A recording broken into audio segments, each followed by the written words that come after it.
You've heard this message enough times now to know that there's nothing to get. But of course, that sounds like the trying to get something must be wrong then, because there's nothing to get. So why would I be trying to get something? That's got to be pointless, futile. So that can then sound that there must be something wrong with the trying to get, trying to attain, trying to achieve. But of course, that's not it. There's nothing wrong with any of it.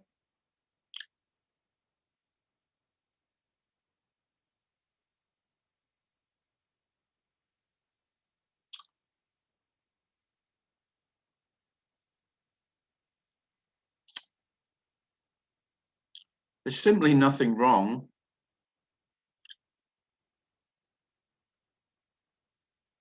All right. Everything's just as it is. And you might not like it, or you might really like it. None of that is relevant, apart from to you, of course, and it's very relevant to you. But this hasn't got anything to say about, whether it's well, it's just not about getting what you want. And this isn't what you want. If you're listening to this and you're hoping that it'll get you what you want, then you're sure to be disappointed. I mean, in real simple terms, it's kind of, again, it's sort of grandparent wisdom. You're going to get what you're given. That's made my mum laugh. You're not going to get what you want. Well, you are occasionally. In the story, you'll get what you want sometimes. But this message is so straightforward. It's too simple for words, that there is only what there is. And there isn't more than what there is. And there isn't less than what is. And trying to work that out so that you can get more of what you want in what is again, there's nothing wrong with that, but it just doesn't work, does it? Because life is as it is, always. It's never, every difference in life is always the same as it is.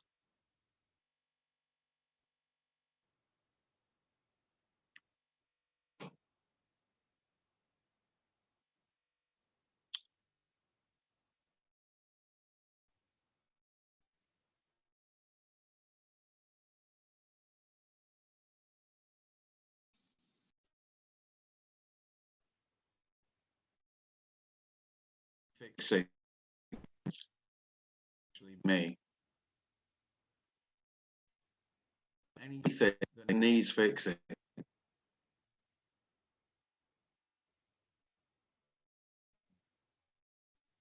course, fixing happen. Fixing happens or not. Trying happens or not. And then you have all the spiritual things. Surrender happens or not. Acceptance happens or not.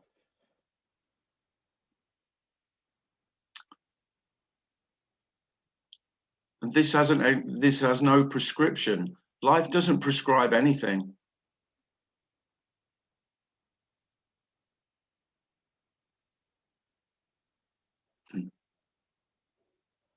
I've just thought of I've just thought of another one of a grandfather wisdom statement.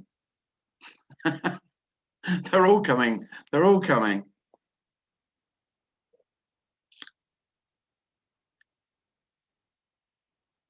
Life isn't a test to see what you can get out of it, to see what you can achieve. One of the most beautiful things is the realization that there isn't any achievement for anyone. There are seeming achievements, of course,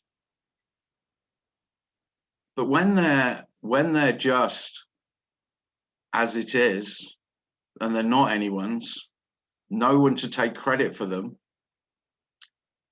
the absence of success and failure is such a wonderful freedom. Just unimaginable to me, because I'm just always measuring my performance. And of course, I'm measuring it against the others. I'm, I'm measuring how good I am in comparison.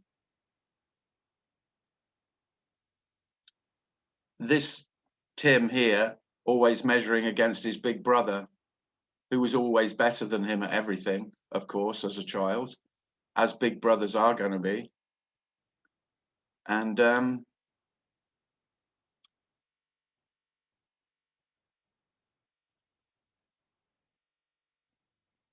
so just striving to measure up, always trying to measure up. And it's just a dreadful curse.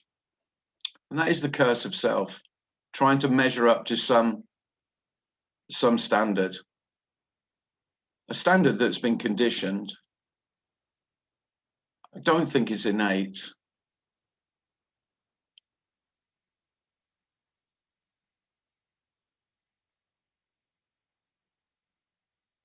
But it is a dreadful thing.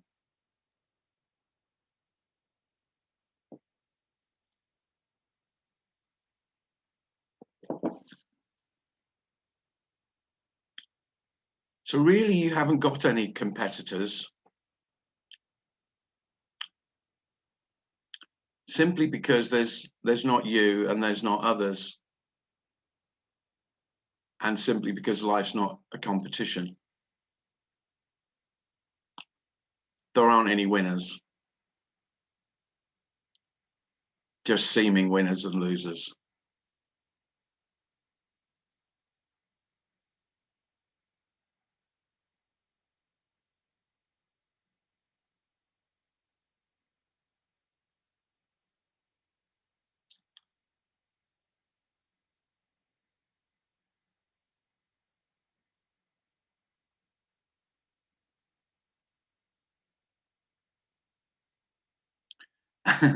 And all those words are coming from a human being who spent most of his life being ultra competitive.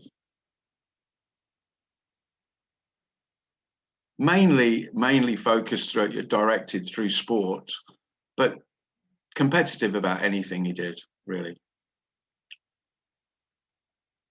Looking to win. Really, mostly through that competitive, the drive to compete because of the fear of failure and how dreadful that feels for self, to feel a failure.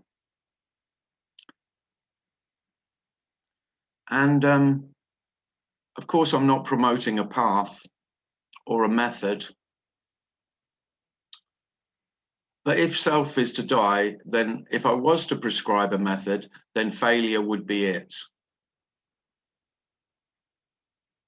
And I mean failure on a scale unimaginable to self.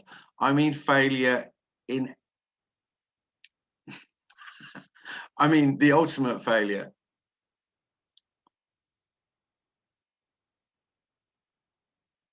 And in the ultimate failure, then it may be obvious that there was no one to fail. And no one to fail is the peace.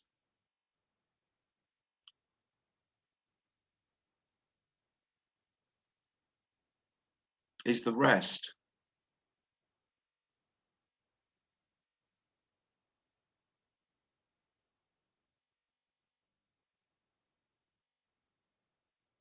you're not going to win any Formula One Grand Prix, and you're not going to win Wimbledon or play in the World Cup.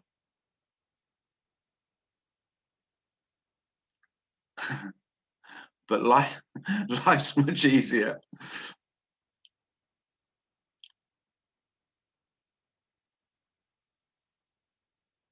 Without your demand for success. However, you know, I can't.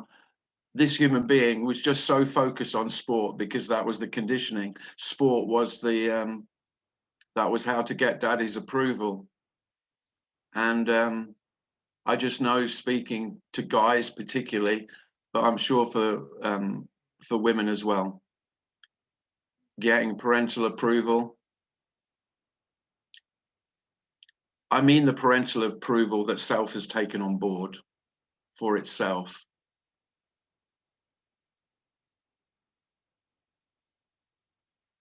A big part of self is the parental voice of approval or disapproval. And to not have that voice anymore, or even if there is that voice might still occur, it might turn up, but to be just smiled at and say, it's okay, don't need to do that anymore. One of the great paradoxes of this message is that without that concrete sense of self, without self, there's great self-compassion, much more compassion than the self would ever be towards itself. Without those demands that you made of yourself, that you constantly make of yourself. Freedom from that.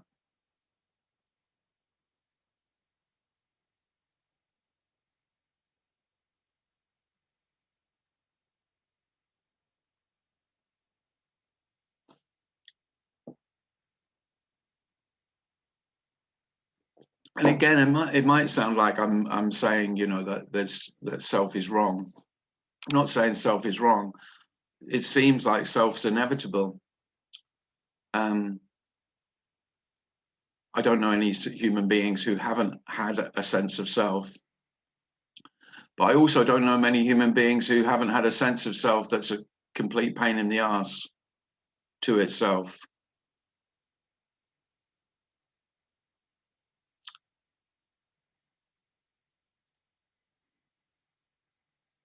And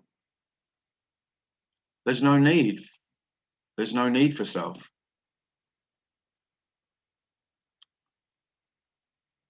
Self has the best intentions of keeping you safe, keeping the human being safe. And it does it mainly through fear. And so self prefers fear to the sense of insecurity that is absolutely natural. Life is naturally unsafe. By unsafe, I don't mean that there's constant threat. I don't mean that. It's not, life isn't naturally like that. I mean that it's unknowable. And the safety that self desires, or the way in which self creates the illusion of being secure, is through knowledge and understanding. So I know who I am. I know my place in the world. I know my strengths and weaknesses. And so I can manage and keep the future safe.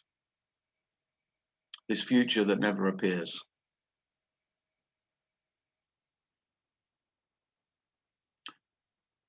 And the most dreadful thing about being me is that even when I'm in the most secure environment, I'm really anticipating all the dangers to come.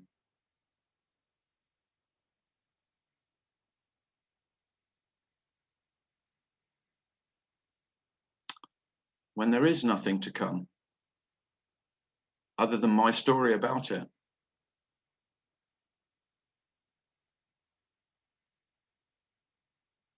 There really isn't anything to worry about tomorrow.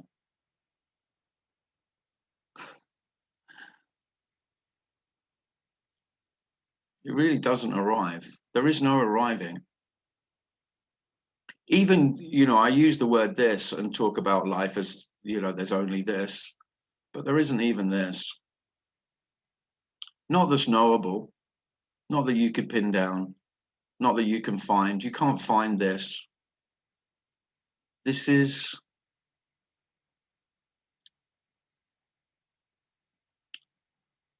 completely known without being knowable. This is all that's ever known.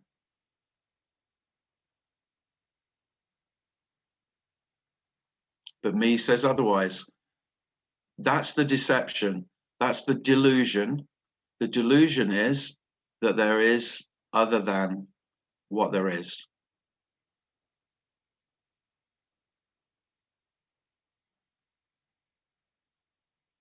There is never any more. But my desire for more is so great that self will because this isn't a change in perception that I'm talking about. I know as a seeker, I was always waiting for some dramatic shift, for some dramatic change in life that would be incredibly obvious. It would be fireworks. It would be, neon lights. You've made it kind of thing. Here it is. This is what you've been looking for. How could you miss it? But here it is now. It's not that. This can't be seen. You will not ever find this. This won't be found. This is not a message of finding what you've been looking for. Tim did not find what he was looking for. He found what there is. And even that's too much. He didn't find it. Here it is. It is just, there was nothing to find other than what is, and what is. There was nothing extra. There is nothing added on. There was nothing. There was no glory. Angels did not appear.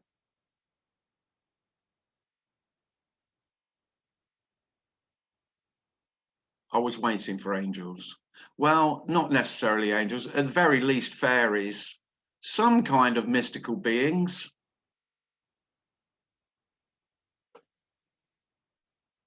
To acknowledge my arrival. Some sort of fanfare. Not even there weren't trumpets, or not even some a line of fairies playing kazoos. There was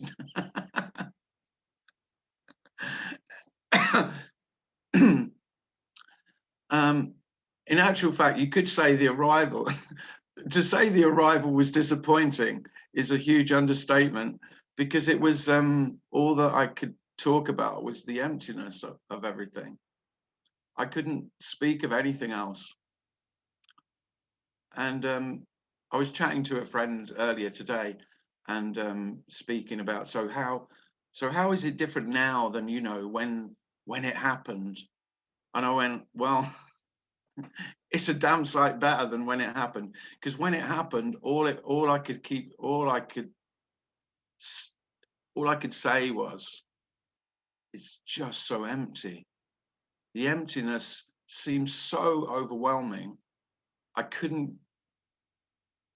So there was everything as it is, and as it appeared the same, but there was this emptiness that was all consuming, which is not what I was after. I didn't want emptiness. What? Why would I want that? So that's why I do say this is not what you want.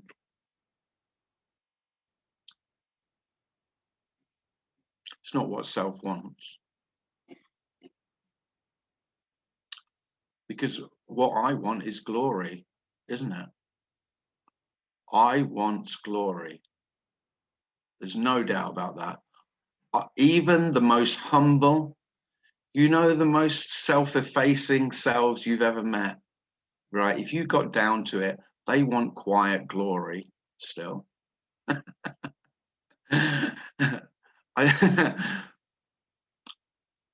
You tend to think it's the loud ones who are really after the glory, but no, I think it's It's just the nature of self. That specialness, that's what I'm after. And this is the end of the possibility of specialness.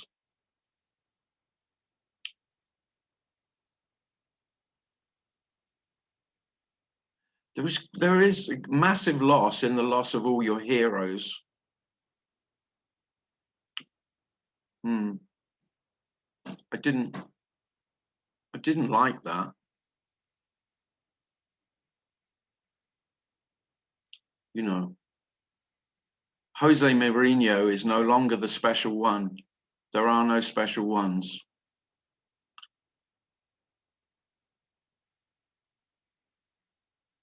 And then every human being is then equally special in their ordinariness. And that's the love of which we're speaking. If we speak about love, that's the love. That every human being is equally ordinarily special, regardless of their successes or failures.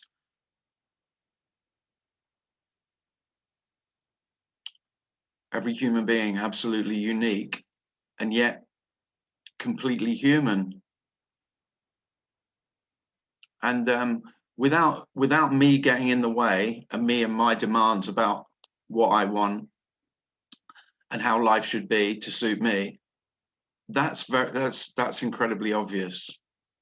Our shared humanity, that's what we have.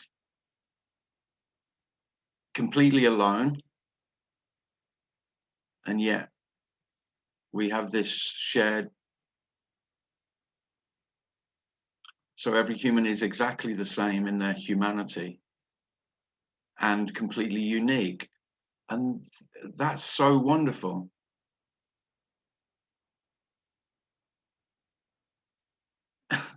Very, very ordinary and completely wonderful.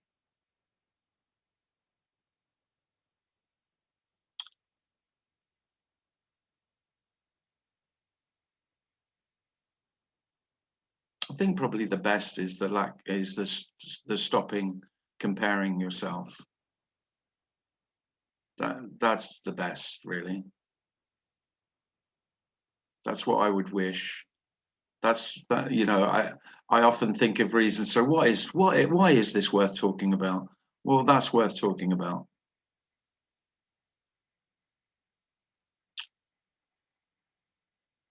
That you stop putting any human beings on a pedestal is the best.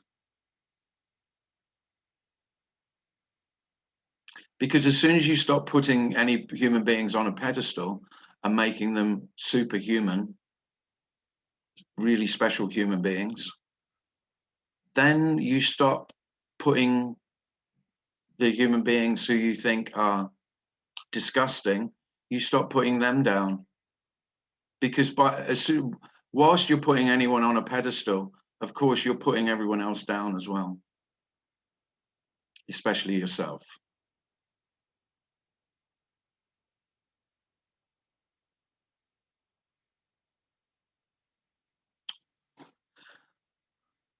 Okay, that's enough about self today.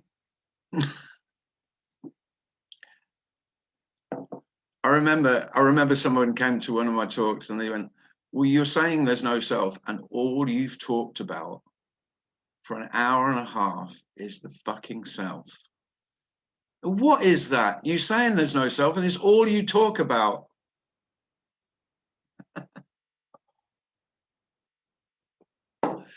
So I kind of remember my answer. My answer is, well, you can't talk about this because it's just as it is. There's nothing to say about it, really. Just a description of how it is. And so you talk about what it's not. It's not about you. Life's never been about you. Isn't that brilliant? Not to you, it's not, but it is brilliant.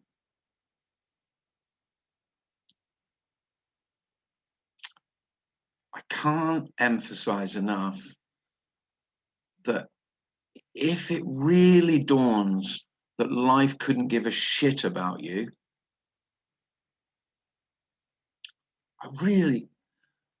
That is the best, that is the most wonderful thing that could ever happen. Because what you've been waiting for is to life to show you how much it cares for you and how much it loves you. Well, it doesn't recognize you. The love, it doesn't see you. You don't exist. You're invisible. Life doesn't know who you are. Come on. It's only you know that. You've deluded yourself that you know yourself. That's it. That's all. And then we've all colluded together with each other to tell each other that, yeah, you really are something special, aren't you? Well, the love is all in the ordinariness and the not being special. There it is.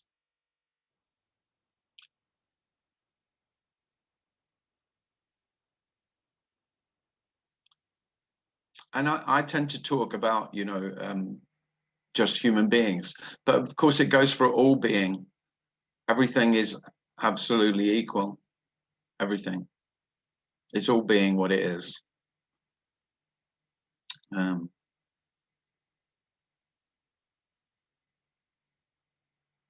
And there's no need or any desire to know being.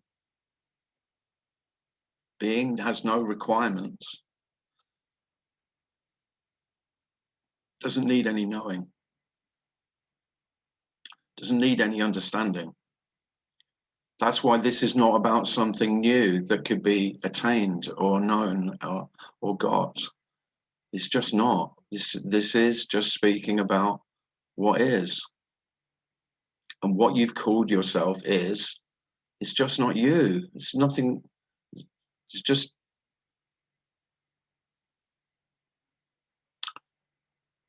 it's like the human being's hijacked. It's been abducted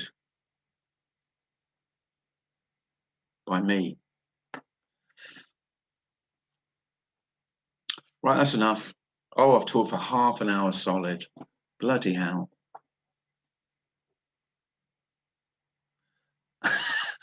I thought tonight, even more than usual, that I hadn't got anything to say. No chance. So, yeah, any questions about that or anything else? Feel free to put your hand up or...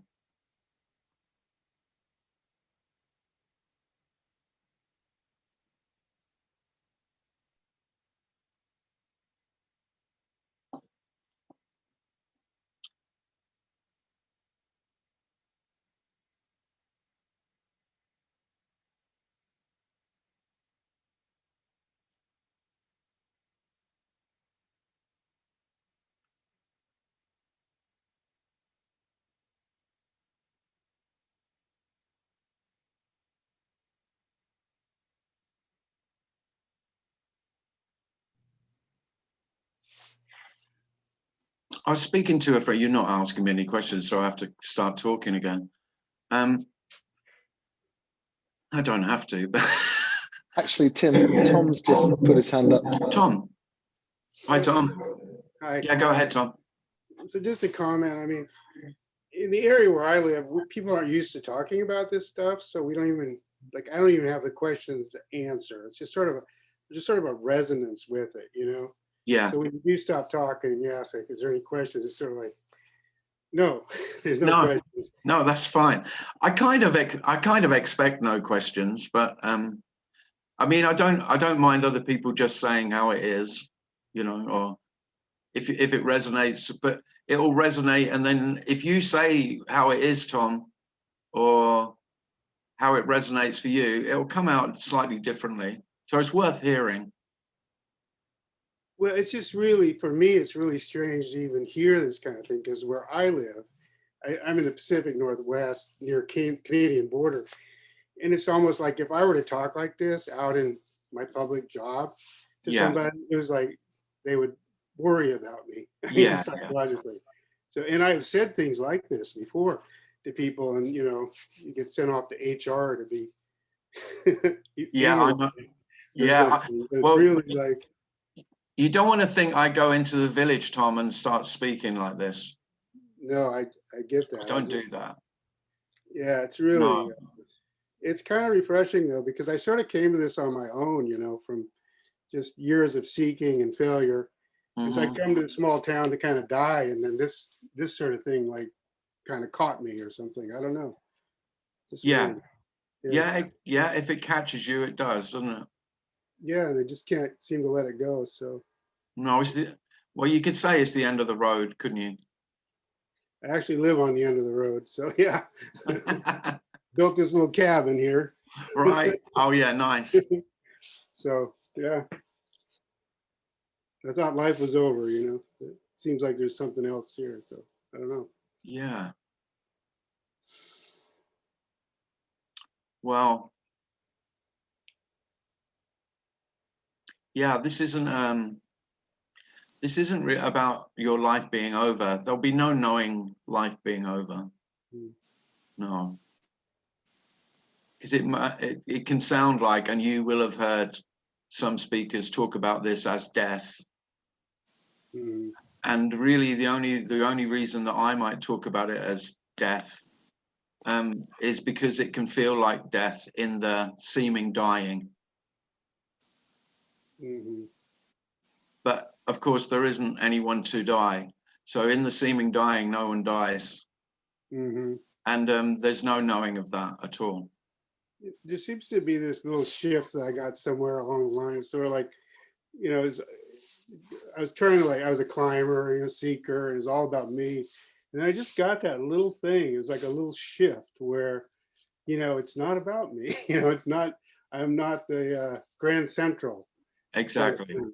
Yeah. Not Grand Central Station has Yeah. gone away or something. It's just like, yeah. Well, that can be quite a shift, can't it? If if the center isn't quite as solid. I just wished it wouldn't have taken me so long just to get that. Yeah, well, of course there is that. Well, that's a real bitter pill. I know loads of seekers who've been seeking 30, 40 years, and then it dawns that there was nothing to get. And God, there's a lot of anger, quite right, really, righteous anger, that how the fuck did I waste all that bloody time? Yeah, all that energy. Oh my God. Yeah, spent all my money, all my time. Well, Yeah, I'm really feeling that. yeah, so there can be some yes, you can be angry about it, Mhm, understandably. mhm. But none of that ever happened, Tom. You've only got your story of what all of that wasted time. It's true. And I can guarantee you, Tom, no one else is interested in your story. Okay, good. No, they're not, are they? When you try and tell somebody of your story, especially as a seeker, well, the other seekers will feign interest in your story just so that they can tell you theirs. Hmm. I get that, yeah. But I guarantee you, they're only interested in their own, really. Mhm. And then they're comparing, of course. I will compare my story with yours to see whether I've just gone a little bit further than you, Mhm. just to see if I've just done a little better than you. Because, of course, the spiritual seeking game is no different to playing golf Mhm. or any other competitive pursuit that human beings pursue. It's all you do is compare your handicap against whoever you happen to be playing that day, which is just speaking to. Mhm. And you'll tell of your awakening experiences and they'll tell you of theirs, and you'll go, oh, his sounds really a little bit better than mine, but you're not going to have that. So you have to put it down and play it down a little bit. All those games. So it's nice to not have to play those games anymore, because they just seem, I mean, you could even still play them, but they will be games rather than the very serious business of finding whatever you're looking for, enlightenment or awakening or liberation. Because the wonderful news is there is no liberation. There's no liberation.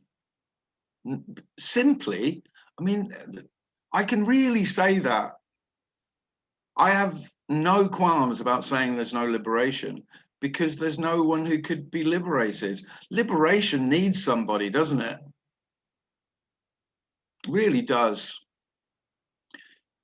And I mean, I may have said it as well, that you could just call this liberation, but I mean, that doesn't work, does it? Because it's compared with prison, and there never was a prison, but there was the illusion of it. So you could say it's the end of an illusion, but even that's saying too much.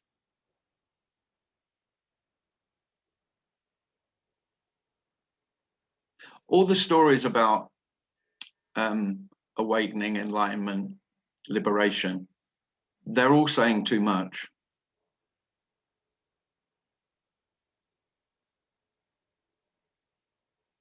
Because all they're really, if you hear them, all they do is feed the possibility that you too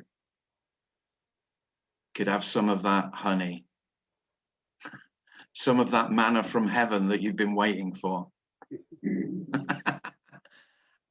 Message is, this is the honey, even if it stinks. The honey may smell like dog shit. It's still the honey. All of it.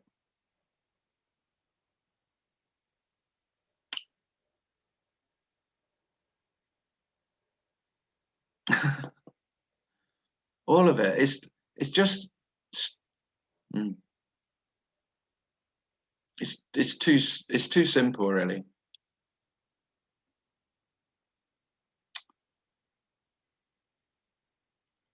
But not looking anymore is great.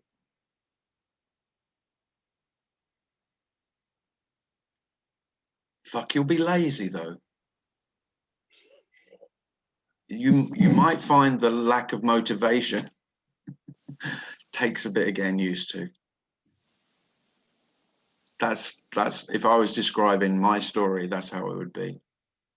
The lack of motivation without me, because I was the motivation, because I wanted to succeed, whatever I'd got in mind that would bring me, you know, what I wanted. That's the motivation. But lying in bed and not getting up just because your parents told you that that was, you know, that being idle was a terrible sin, to find that it's not a terrible sin is a great joy.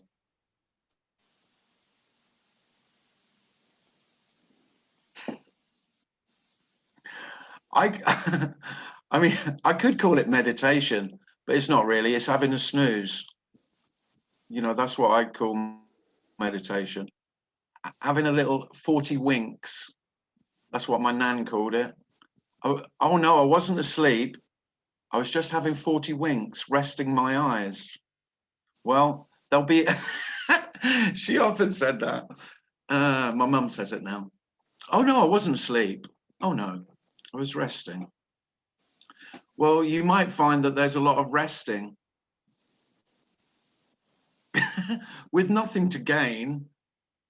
If there's time to rest and there's nothing, you know, there's no tigers chasing you, so you don't have to run, you might be still a lot more.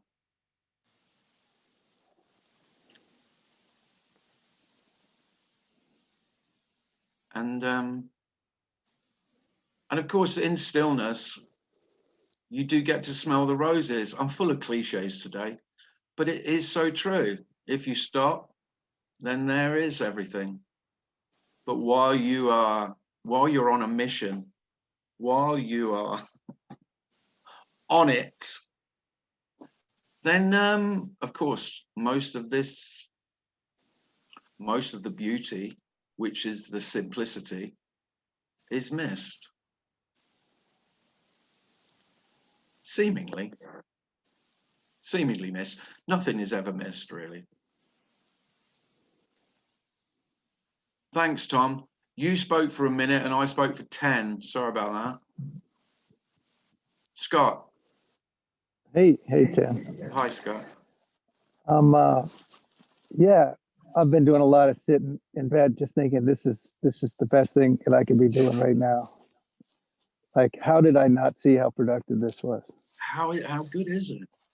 It's because it's just slowing the whole thing down and being with it and saying, how did I not see how beautiful you were? Well, there's a lot of conditioning, Scott. I'm guessing you had it as well. And I live in Italy, but I'm back at home with my mom. So I'm kind of in your situation where I'm at my mom's. Yeah. And my mom is saying, you need to be productive. And for the first time, I'm able to kind of swirl around it. And I slowed down so much this week. And I wanted to share this with everyone, is that I find you talk about the glory, but it's not the glory. You know how you can whittle your ego. He wants, $1 million, but then he starts bargaining with you and he just wants, 50,000, and then he wants 15, and then he'll take a nickel. He does that also with this idea of glory. And I got him down to his last dime, and he said, all I want to do is be able to explain this to mom.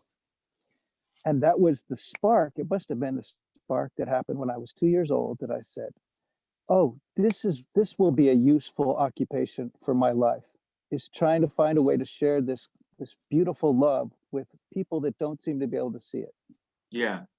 I wonder if that wasn't how we all got caught, really. Yeah. Pulled right by the fish hook. Yeah. And here I am with my mom, and she's in her TV stuff, and I'm just letting her go. and I realize I can't do it for her. We're letting her be how she is, not saving Absolutely, her. yeah. Oh my God.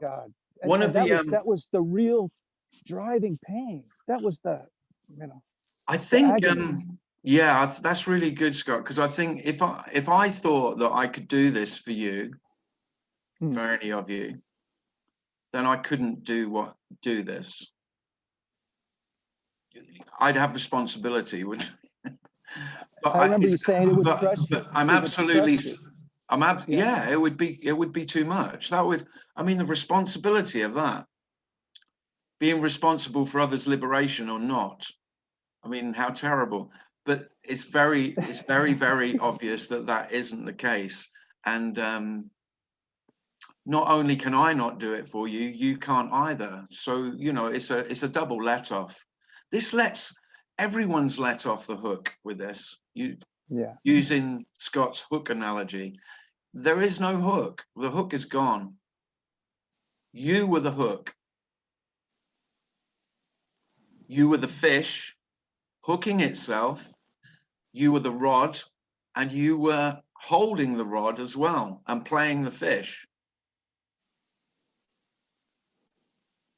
What a game. I think this hook tends to catch a certain kind of person who is similar to you or me, or probably everyone in this room, which is that we're mental, and we think we can understand it. And that was where we got stuck. Yeah. And because we could understand most of it and not all of it, it was even more intriguing. So we never left pushing the bar like a little rat. Yeah. We just never just said, oh, I'm tired of trying to figure it out. We all just said, I could do it. Yeah, of course. Well, it's my job. It's my job to figure it out. And as I've said many times before, this message is a redundancy package. You're redundant. You actually never had the job. You took the job under false pretenses. There was never a job for you to do. What you've called you was a fiction, pretending that it was doing the human being. No, there's no one doing the human being. There's just human being.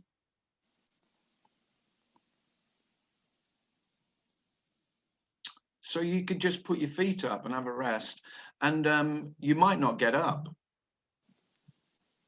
Hopefully you won't. I think we learned that understanding is at a completely different level from mind. Yeah. And it's more like some, I don't know, they call it the divine heart or the, astral heart or something. There's something in the heart region, doesn't feel like my physical heart. It's just all in on this. Yeah. In here in this. And Well, it doesn't you need hear. my stupid mind Yeah. figuring it out. Yeah. I mean, Coming in with its 2 cents. I kind of get why people call it heart, but I don't have any. Yeah, I don't use that because I don't have any sense that it sounds like a location. I think you say knowing, which is pretty close to what it is. It's a knowing without mental it. activity. Well, I say it the other way. It doesn't matter how you say it. There isn't a right way because it's all paradoxical. But I say it the way I say it is that this is completely known without knowing. Yeah. I think the mind is just the blocker on all this when we thought he was the helper. Yeah. Yeah. And that's the final. I think that's why we have to give up all those years, all that money, all that. We have to run out of that steam. Well, it's like it does seem you have to run out of gas, and yet, of course, there's no that's not necessary either. No, no. But it does. In most stories, it seems like it's run. That me's run its course, and run out of gas, run out of ideas, run out of energy. And unfortunately, for a lot of selves, despair is the final running out. Because me has tried everything, and so it feels more and more desperate, and so it can feel like despair. It did here. Yeah. I think you said something great last week. You said the thing about this is that it doesn't tell you how it works. So doesn't. And doesn't even give you any clues, Scott. There's no lever. We're all looking for, how could I just win the game and get the money and get the girl and get, there's no. We're just flapping. There's not even levers. No. It's crazy. Thanks, Scott. Thank you so much. Thanks. Really appreciate it. No, that's lovely. So we've got 10 minutes. Has anyone else got anything they'd like to say? Silas.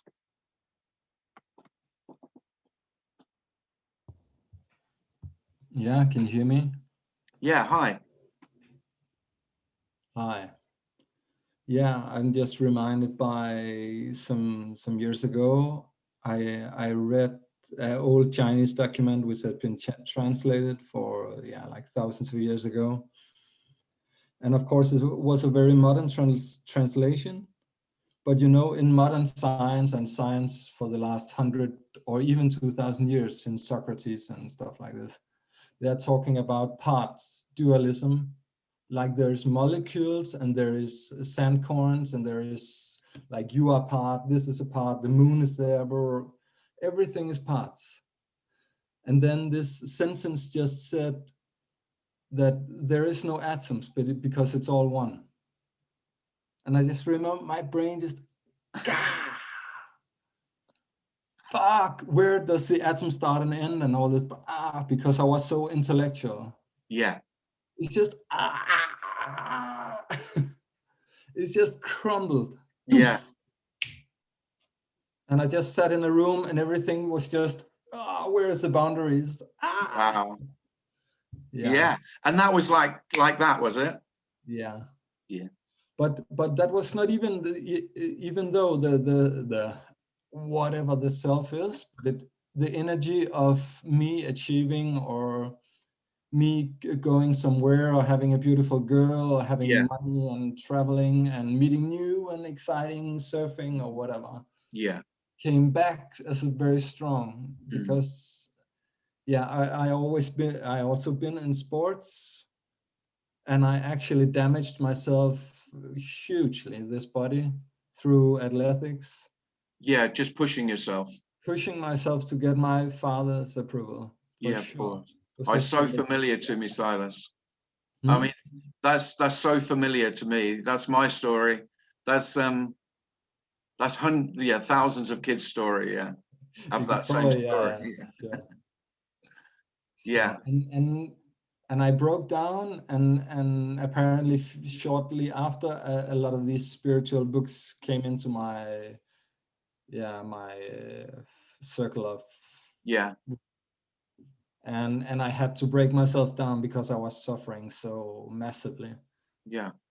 So I just had to figure out, until I realized that I could never figure out, that I had to collapse. Or That's really very difficult, because self won't have it, and will always, if there's any remnant of self, it will keep coming back and trying to let it. Won't have it that it can't understand. Self won't accept that, you know. So it's no good looking.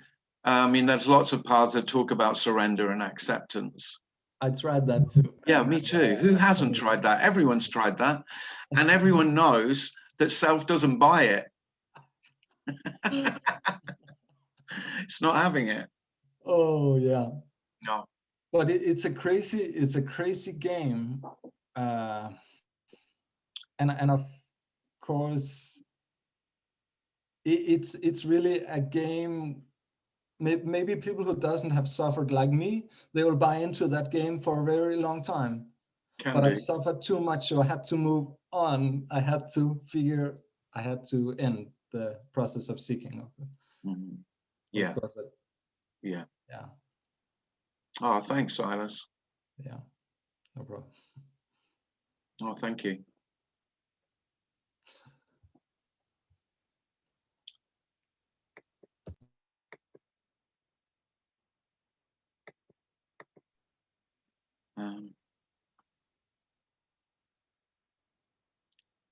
Has anybody got anything else they'd like to say?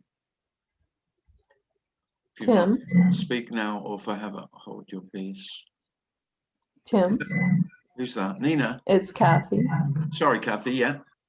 You mentioned despair, that you kind of reached despair at the end, and I wondered if you could say anything more about that. That's kind of where I am, and Right. just not really sure what to do about it. No. Anything. And it's very difficult to speak of, because I can't help but want, you know, here there's natural compassion, because I remember the despair and how dreadful it was. And it was like I was just hanging on, and I was just looking for handholds, and looking for even just for somewhere to stand, really, because it felt like I was being dragged to my death. And the only compassionate thing I can say, Kathy, is there is nothing to fear, because there is no one to die. That's the compassion. But that doesn't help the despair, because the one who feels that it has lived Kathy's life, you know, Kathy's me, will do anything to survive, because me is a survival. It's a survival mechanism. It's a survival program, you could say. And it says life doesn't work without me. I am alive, and without me, I'm the one that's keeping this life together. And when it feels as though you're being pulled apart and you're disintegrating, I don't know how it feels for you, Kathy, but that's how it felt for me. It felt like being torn apart, being dismantled. And self will use its main weapon to keep you on track of being me. And what it will do is it will use fear. Fear is the weapon. And so the fear just gets greater and greater. You could say the closer you get to seeing through the illusion, or the illusion of self being seen through, the greater and greater fear is likely to be, because that's how self works. So at a low level, you know, if self is threatened a little bit, then there's low level anxiety, a little bit more anxiety. An existential threat, which is, this is the ultimate existential threat, then terror.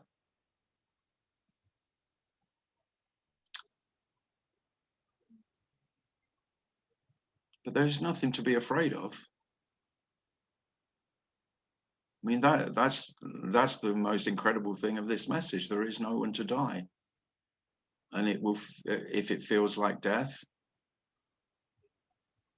it may feel like that, but there is no one to die.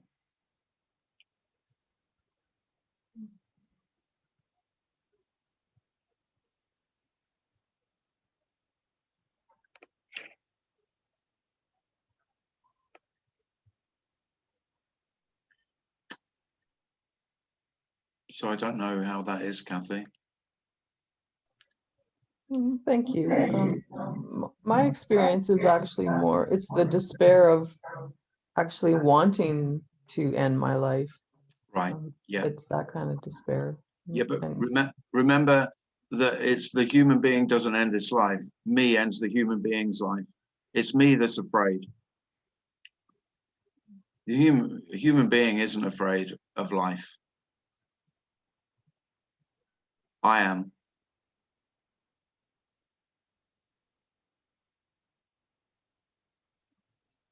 okay, thank you. And I mean, suicide is dreadful. Suicide is it seems really clear now that suicide is me killing the human being, because it would rather have that control than be non-existent. It's the ultimate act of defiance, isn't it, of self? Yes.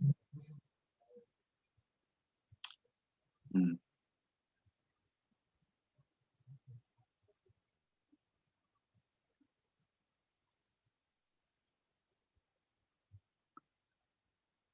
But if it does feel as though I'm dying here, you know, existentially, that existential despair, if that does hit home, it is dreadful, beyond dreadful. And yet there is nothing happening. It's just me making, it's like me, that 3-year-old self, throwing the biggest tantrum it could ever throw.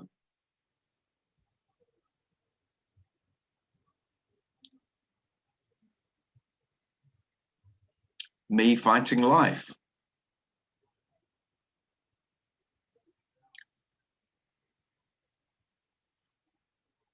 Well, there's only one winner there. Yeah, me and all my power. But yeah, that's what fear is. Fear is the weapon that self uses to get its own way.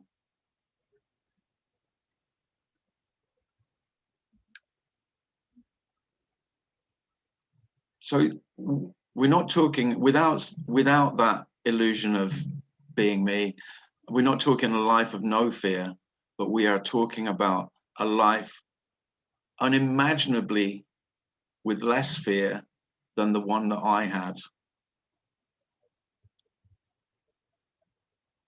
Who is afraid?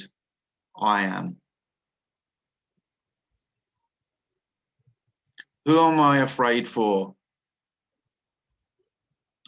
Really, me. But even if I say someone else, it's because I've made them an extension of myself. My family, my friends. or however far you've extended yourself. If you're a nationalist, then my nation. If you're tribal, then my tribe. If you're religious, then my church, my faith. All of that bollocks that me talks.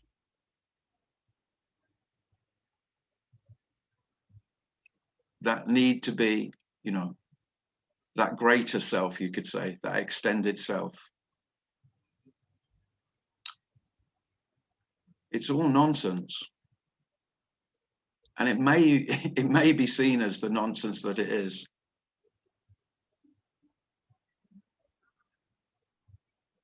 And it is the root of all division, it's the root of all violence.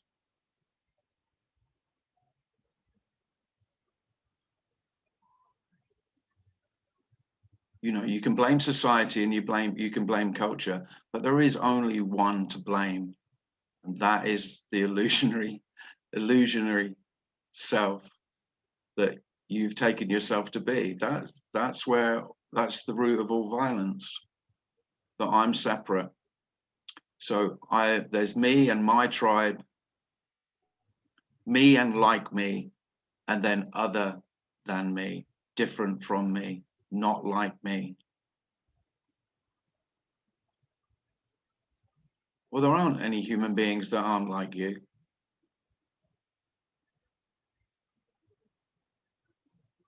It doesn't mean to say you have to like them all.